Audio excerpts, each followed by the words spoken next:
Welcome to Shri Rajiv Gandhi IAS academy. Friends, இந்த வீடியோவில் March 1ஆம் தேதிக்கான கரண்ட் அஃபேர்ஸ் எல்லாமே பார்க்க போகிறோம். சரி, வாங்க பார்க்கலாம். ஃப்ரெண்ட்ஸ், இந்த வீடியோடைய நோட்ஸ் எல்லாமே கீழே பிடிஎஃபாக டிஸ்கிரிப்ஷன் கொடுத்துருக்கோம். அதெல்லாமே கிளிக் பண்ணி டவுன்லோட் பண்ணிச்சிங்க. அப்புறம் நம்ம டெலகிராம் குரூப் லிங்க்மே கீழே டிஸ்கிரிப்ஷன் கொடுத்துருக்கோம். அதுலேயுமே கிளிக் பண்ணி ஜாயின் பண்ணிங்க. நம்முடைய டெலகிராம் குரூப்பில் கரண்ட் அஃபேர்ஸ் குயிசஸ் நடத்திட்டு வரோம். நீங்களுமே ஜாயின் பண்ணி அட்டன் பண்ணிக்கலாம். ஓகே, சரி வாங்க பார்க்கலாம். ஃபஸ்ட்டு, தற்போது கொல்லப்பட்ட அயத்துல்லா கமேனி எந்த நாட்டின் உச்ச மத தலைவர்? இதற்கான ஆன்சர் ஈரான். இப்போ பார்த்தீங்க அப்படின்னா, ஈரான் மீது அமெரிக்கா மற்றும் இஸ்ரேல் தாக்குதல் நடத்துகிறாங்க. எதனால் இந்த மாதிரி தாக்குதல் நடத்துகிறாங்க அப்படின்னா, ஈரானில் அணு ஆயுதம் தயாரிக்க தேவையான யுரேனியத்தை செறிவூட்டிட்டு வராங்க. இதை வைத்து எதிர்காலத்தில் அவங்க அணு ஆயுதம் தயாரிப்பாங்க. அது எங்களுக்கு பாதிப்பாக இருக்கும், எங்களுக்கு அது அச்சுறுத்தலாக இருக்கும் அப்படின்னு நாங்கள் அவங்க மேலே தாக்குதல் பண்ணுறோம் அப்படின்னு தெரிவித்துட்டு அமெரிக்கா மற்றும் இஸ்ரேல் ஈரான் மேலே தாக்குதல் நடத்துகிறாங்க. இதில் ஈரானுடைய தலைமை மதகுருவான அயத்துல்லா கமேனி அவர் கொலை பண்ணியிருக்காங்க. ஈரானில் இதற்காக 40 நாட்கள் துக்கம் அனுசரிக்கப்படும் அப்படின்னு தெரிவிக்கிறாங்க. அடுத்தது, 2025-26 ரஞ்சி கோப்பை கிரிக்கெட் போட்டியில் வெற்றி பெற்ற அணி எது? இதற்கான ஆன்சர் ஜம்மு காஷ்மீர். ரஞ்சி கோப்பை கிரிக்கெட் போட்டி அப்படின்னா இது இந்தியாவுக்குள்ளாடி நடைபெற கிரிக்கெட் போட்டி. இதில் இந்த ஆண்டு வெற்றி பெற்றது ஜம்மு காஷ்மீர். இதில் ஜம்மு காஷ்மீர் அணி முதல் முறையாக வெற்றி பெறுறாங்க. இந்த போட்டியில் இறுதிப் போட்டி எங்கே நடைபெற்றது அப்படின்னா, கர்நாடகாவில் ஹூபல்லி அப்படிங்கிற இடத்துல KSCA கிரிக்கெட் மைதானத்தில் தான் நடைபெற்றது. அடுத்தது, ஃப்ரெண்ட்ஸ், நம்ம ராஜீவ்காந்தி ஐஏஎஸ் அகாடமியில் இந்த ஆண்டு நடைபெற போகிற TNPSC குரூப் 1 எக்ஸாமுக்கான ப்ரிலிம்ஸ் டெஸ்ட் சீரிஸ் ஸ்டார்ட் பண்ணியிருக்கோம். ரொம்ப குறைந்த கட்டணத்தில் இதை நம்ம நடத்துகிறோம். ஸ்க்ரீனில் தெரிகிற நம்பருக்கு நீங்கள் கால் பண்ணி பேசி இதில் ஜாயின் பண்ணிக்கலாம். அதே மாதிரி இந்த ஆண்டு நடைபெற போகிற TNPSC குரூப் 2 எக்ஸாமுக்கான ப்ரிலிம்ஸ் டெஸ்ட் பேட்சுமே ஸ்டார்ட் பண்ணியிருக்கோம். இதையுமே நம்ம குறைஞ்ச கட்டணத்தில் நடத்துகிறோம். ஸ்க்ரீனில் தெரிகிற நம்பருக்கு கால் பண்ணி பேசி நீங்கள் இதில் ஜாயின் பண்ணிக்கலாம். அடுத்தது, எங்குள்ள பாக்யாங் விமான நிலையம் திரிலோகன் பொக்ரேல் விமான நிலையம் என பெயர் மாற்றம் செய்யப்பட உள்ளது? இதற்கான ஆன்சர் சிக்கிம். இப்போ சிக்கிமில் ஒரு விமான நிலையம் இருக்குது, அதுதான் பாக்யாங் விமான நிலையம் அப்படிங்கிறது. அதோடைய பேரை தான் திரிலோகன் பொக்ரேல் விமான நிலையம் அப்படின்னு மாற்ற போகிறாங்க. யார் இந்த திரிலோகன் பொக்ரேல் அப்படின்னா, இவர் சிக்கிமினுடைய முதல் சுதந்திர போராட்ட வீரர். அவருடைய பேரை தான் இதற்கு வைக்க போகிறாங்க.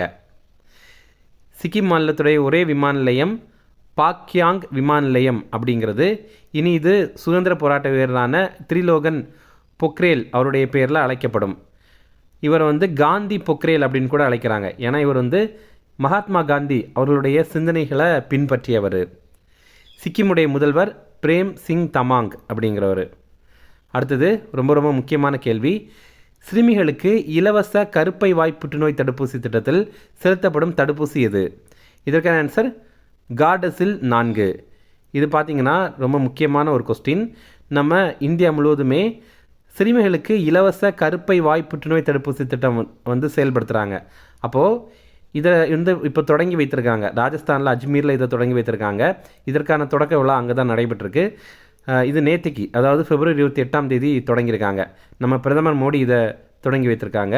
இது பார்த்திங்கன்னா 14 வயதுக்குட்பட்ட சிறுமிகளுக்கு இந்த இலவச கருப்பை வாய் புற்றுநோய் அதாவது இலவச கருப்பை வாய் புற்றுநோய் தடுப்பூசி செலுத்த போகிறாங்க. இந்த கருப்பை வாய் புற்றுநோயை ஏற்படுத்துகிற வைரஸ் HPV வைரஸ் அப்படிங்கிறது. HPV அப்படின்னா ஹியூமன் பாப்பிலோமா வைரஸ் அப்படிங்கிறது தான்.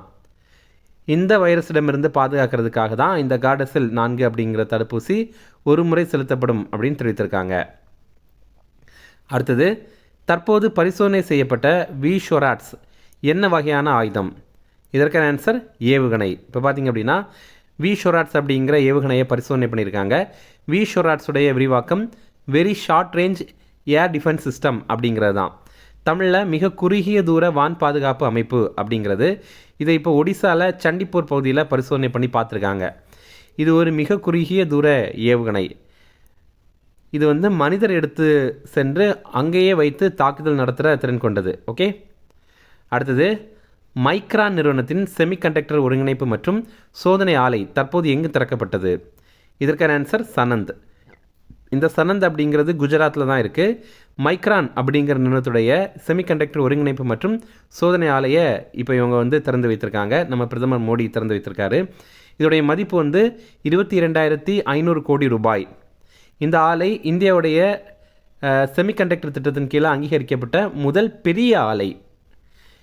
நம்ம இந்தியாவில் இந்தியன் செமிகண்டக்டர் மிஷன் இது எப்போ தொடங்கியிருந்தாங்க அப்படின்னா 2021 டிசம்பர் மாதம் தொடங்கியிருந்தாங்க. அடுத்தது முக்கியமான ஒரு நபர் இறந்துட்டார். அவர் யார் அப்படின்னு பார்க்கலாம். சமூகவியலாளரான டிகே உமன் இவர் மரணம் அடைந்துட்டார்.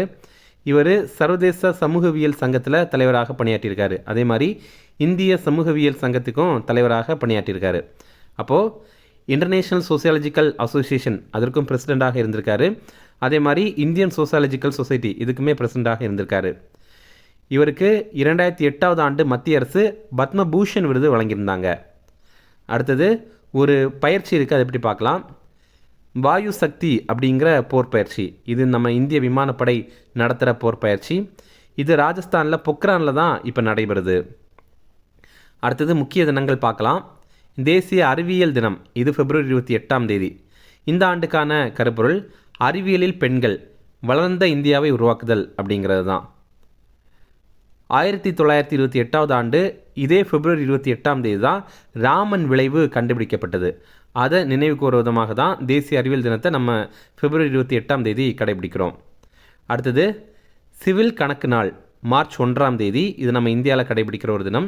இதனால் March 1 இந்த தினமாக கடைபிடிக்கிறோம் அப்படின்னா ICAS அப்படிங்கிற அமைப்பு, இந்தியன் சிவில் அக்கௌண்ட் சர்வீசஸ் அப்படிங்கிற அமைப்பு, அந்த அமைப்புடைய நிறுவன தினம் தான் இது.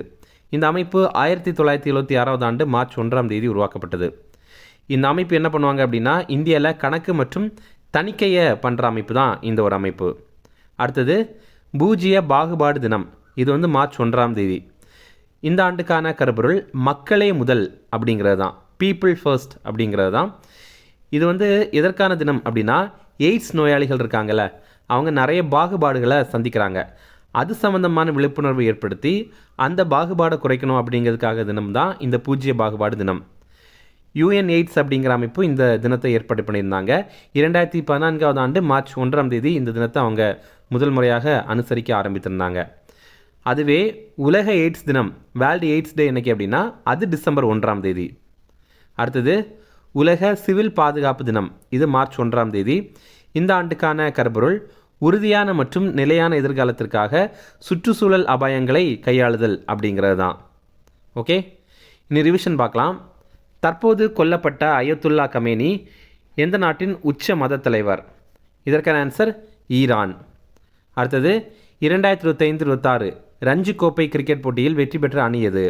இதற்கான ஆன்சர் ஜம்மு காஷ்மீர். அடுத்தது எந்த மாநிலத்தின் பாக்யாங் விமான நிலையம் திரிலோகன் பொக்ரேல் விமான நிலையம் என பெயர் மாற்றம் செய்யப்பட உள்ளது? இதற்கான ஆன்சர் சிக்கிம். அடுத்தது சிறுமிகளுக்கு இலவச கருப்பை வாய் புற்றுநோய் தடுப்பூசி திட்டத்தில் செலுத்தப்படும் தடுப்பூசி எது? இதற்கான ஆன்சர் கார்டசில் 4. அடுத்தது தற்போது பரிசோதனை செய்யப்பட்ட B-ஷொராட்ஸ் என்ன வகையான ஆயுதம்? இதற்கான ஆன்சர் ஏவுகணை. அடுத்தது மைக்ரான் நிறுவனத்தின் செமிகண்டக்டர் ஒருங்கிணைப்பு மற்றும் சோதனை ஆலை தற்போது எங்கே திறக்கப்பட்டது? இதற்கான ஆன்சர் சனந்த். அவ்வளோதான் ஃப்ரெண்ட்ஸ். அப்புறம் நம்ம போன வீடியோவில் ஒரு ப்ரீவியஸ் இயர் கேள்வி கேட்டிருந்தோம். அதற்கான ஆன்சர் இது. என்ன கேள்வி அப்படின்னா எந்த அமைப்பு மகப்பேறு மற்றும் குழந்தை நலன் ஆகியவற்றிற்கு முக்கியம் வழங்குகிறது அப்படிங்கிறது. இது தேசிய ஊரக நல அமைப்பு 2005 ஆண்டு கொண்டு வந்திருந்தாங்க இந்த அமைப்பு. அப்புறம் இன்றைக்கான கேள்வி இது ஒரு ப்ரீவியஸ் இயர் கொஸ்டின் தான், போன ஆண்டு கேட்ட ஒரு கேள்வி இது. இந்தியாவில் ஏற்றுமதி மூலம் கீழ்கண்ட எந்த தொழில் துறையிலிருந்து அந்நிய செலவாணி அதிகம் கிடைக்கிறது அப்படிங்கிறது தான் கேள்வி. ஆப்ஷன் ஏ துணி, ஆப்ஷன் பி இரும்பு, option C rubber, option D car. இதில் கரெக்டான ஆன்சரை கமெண்ட் பண்ணுங்கள். இந்த வீடியோ பிடிச்சிருந்தால் கண்டிப்பாக லைக் பண்ணுங்கள், உங்களுடைய நண்பர்களுக்குமே ஷேர் பண்ணுங்கள். கண்டிப்பாக இது அவங்களுக்கும் பயனுள்ளதாக இருக்கும். Okay, thank you.